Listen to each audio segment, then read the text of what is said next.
ఇక్కడికి రాకూడదు. హెల్ప్ అడిగితే నువ్వు రావని నాకు తెలుసు. అందుకే శర్మ గారితో నిన్ను రావద్దని అడిగించా. దర్శన, నువ్వు అడగమన్నట్టే హెల్ప్ అడిగాను.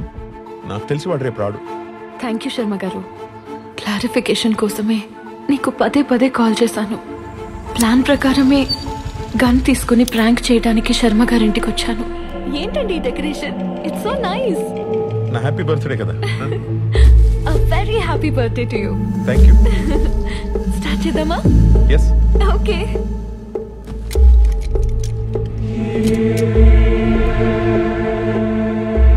Hi friends and my dear fans. ఇప్పుడు మీరు ఒక లైవ్ మర్డర్ చూడబోతున్నారు. షాక్ అయ్యారా? షాక్ అవ్వాల్సింది మీరు కాదు, విష్ణు. ఇప్పుడు శర్మ గారు నన్నేదో చేయబోతున్నారు అన్నట్టు కాల్ చేస్తాను. అది నిజం అనుకుని పరిగెత్తుకుంటూ వస్తాడు.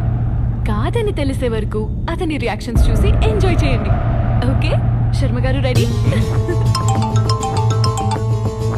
విష్ణు, విష్ణు, శర్మ గారు, విష్ణు, విష్ణు. Yes. శర్మ గారు, విష్ణు వచ్చేస్తున్నాడు.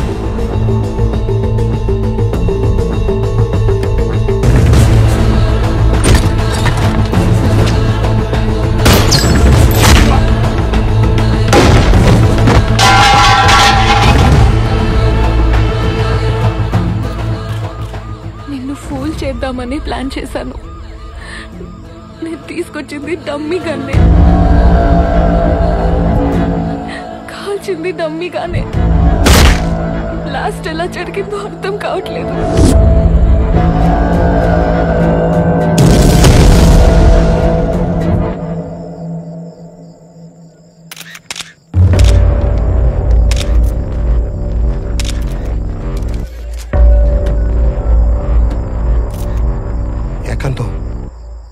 వీడియో చూసినావా? చూసినా. చేసినాడు మెసేజ్ కూడా పెట్టుండాడు, నన్ను పట్టుకుంటే మీరు కూడా దొరుకుతారని. శర్మచ్చావు అరగంటలో చూస్తావంటే నాకు అప్పుడు అర్థం కాల. మరి ఏం చేయమంటావు?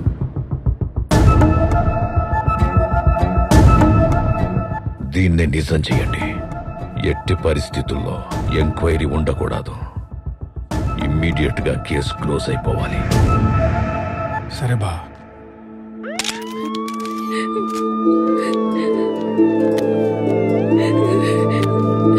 Vishnu,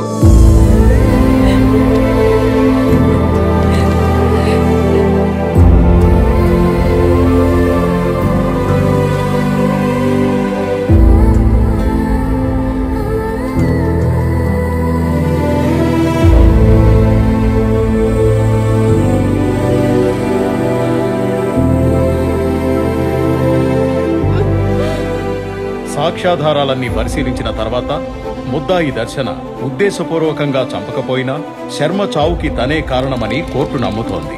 under section 304 sub section 2 ప్రకారం నిర్లక్ష్యంగా ప్రవర్తించి ఒక ప్రాణం పోవడానికి కారణమైన ముద్దాయికి 7 సంవత్సరాల జైలు శిక్ష, 50,000 జరిమానా విధించడమైనది. The case is closed. తను తీసుకెళ్లింది డమ్మీ గన్ అని చాలా క్లియర్ గా చెప్తుంది కదా మేడం. అదందరికీ క్లియర్ గానే ఉంది విష్ణు. కానీ అక్కడ మ్యాటర్ ఏంటంటే, ఒకవేళ అమ్మాయి డమ్మీయే తీసుకెళ్లుంటే క్రైమ్ సీన్ లో ఒరిజినల్ ఎందుకు దొరుకుతుంది? నిజంగానే అతనెందుకు బుల్లెట్ తగిలి చచ్చిపోయాడు? ఈ కార్ చాలా డేంజరస్. థ్యాంక్స్ బ్రో, సరైన టైంలో సరైన హెల్ప్ చేసావు. మధ్యలో ఒకడు గన్ను మార్చాడు మేడం. అవునా? అట్టయితే ఆ మార్చి నుండే పట్టుకో, తను ఖచ్చితంగా బయటకు వచ్చేస్తుంది.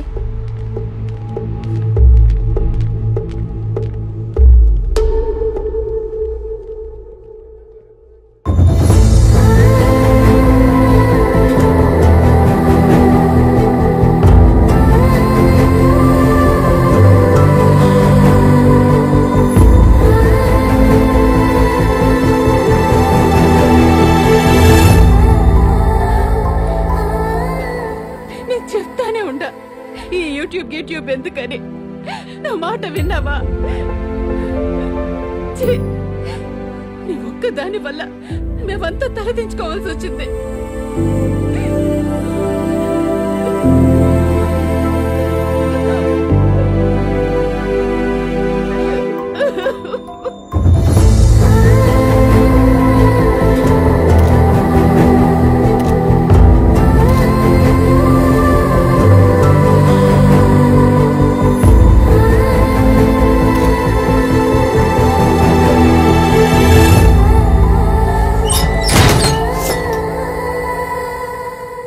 ఆడపిల్లలందరూ ప్రిన్సెస్ సార్. అంటే వాళ్ళ నెత్తి మీద ఎప్పుడూ కిరీటం ఉంటుంది. అది కింద పడకుండా ఉండాలి అంటే వాళ్ళు ఎప్పుడూ తలదించుకోకూడదు. అలాంటిది నా ప్రిన్సెస్ ఆ రోజు అందరి ముందు తలదించుకొని వెళ్తుంటే ఆ బాధ ఎలా ఉంటుందో తెలుసా సార్? ఆ బాధ మీతో ఎలా చెప్పుకోలేకో నాకు తెలియట్లేదు సార్. మందు తెప్పించమంటావా? అలవాట్లేదన్నా. పోనీ సిగరెట్ ఏమైనా తాగుతావా? ఇష్టం లేదన్నా. మరి ఎలా? మనసులో ఉన్న బాధని ఎలా చెప్తావు? పాటే వాళ్ళకి నేను ఎగ్జాంపుల్ నాలా ఉండకూడదు అని పాపం విష్ణు శర్మ గారు నా చేతులతో చంపేశాను. నీ చేతుల మీదుగా చంపేలా చేశారు దర్శనం. చాలా ప్లాన్డ్గా నేను ఇందులో ఇరికించారు. ఆ రోజు చంపాలని ప్రాంక్ చేశారు. ఇప్పుడు ఆ ప్రాంక్ని యాక్సిడెంట్గా మార్చారు. దీని వెనక ఎవరున్నా ఎలా అయినా పట్టుకుంటావు. నిన్ను బయటికి తీసుకొస్తా. నీకు నేనున్న దర్శనం. సార్ టైం అయింది, బయలుదేరాలి. విష్ణు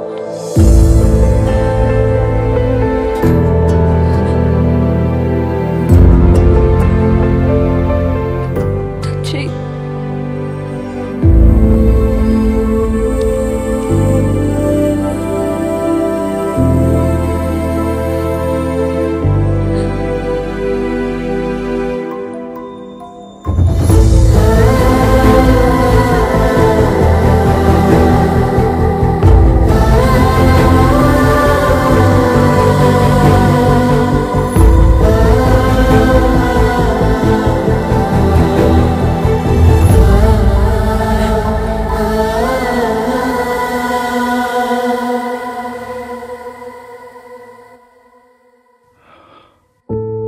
శర్మ నాకు తెలుసు విష్ణు.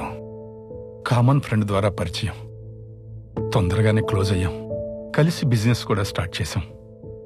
బిజినెస్లో వచ్చిన లాస్ వాడికి చూపించి అసలు నేను తీసుకుని బయటపడ్డాను. తప్పక చేశాను. నేను మోసం చేశానని తెలిసి కూడా ఒక్క మాటైనా అనకుండా సైలెంట్గా వెళ్ళిపోయాడు. ఆ సైలెన్స్ నన్ను ఎక్కువ బాధ పెట్టింది విష్ణు. తర్వాత ఎక్కడున్నాడో ఏమైపోయాడో తెలీదు. మళ్ళీ చాలా రోజుల తర్వాత దర్శన్ వీడియోలోనే చూశాను.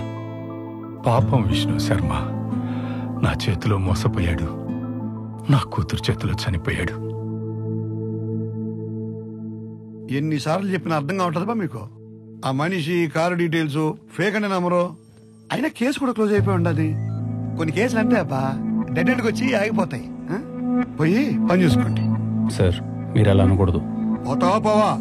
అవుట్. మన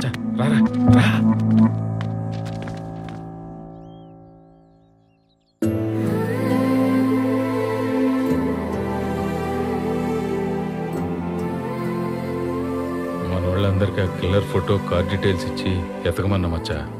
వాడి గురించి తెలిస్తే గానీ ఈ కేసులో ఒక్కడికి కూడా ముందుకెళ్ళాం మామ. అందరూ అదే పనిలో ఉండారా. ఇదో ఆ Sharma dog kennel owners list ఏమన్నావుగా.